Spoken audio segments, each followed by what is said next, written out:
Angela McAnulty was sentenced to life imprisonment for the horrifying abuse, starvation and murder of her 15-year-old daughter, Jeanette Maples. In Eugene, Oregon, Angela McAnulty was sentenced to life imprisonment for the horrific abuse, starvation and murder of her 15-year-old daughter, Jeanette Maples.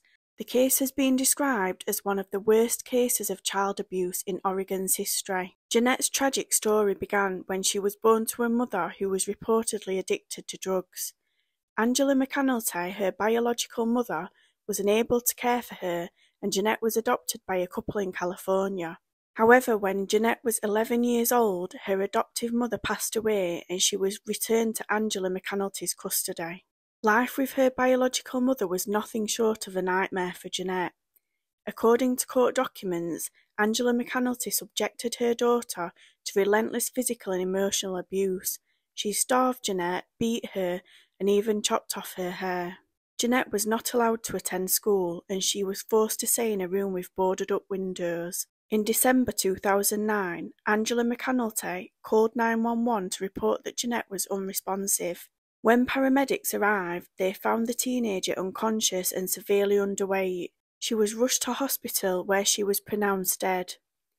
Medical examiners determined that Jeanette had died from blunt force trauma to the head and body, and her body showed signs of prolonged abuse and starvation.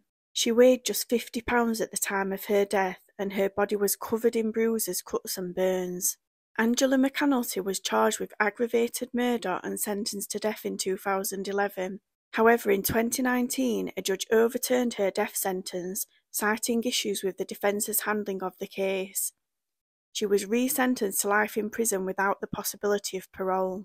During her sentencing hearing, Angela McAnulty apologised to the detectives who interrogated her the night after her daughter died. She claimed that she did not want her daughter to die and that she was remorseful for her actions.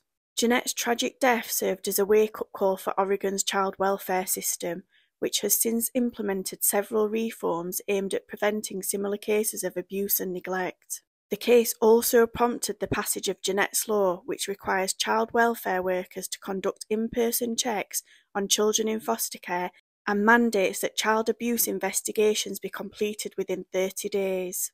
While justice has been served in the case of Angela McAnulty, the memory of Jeanette Maples will never be forgotten.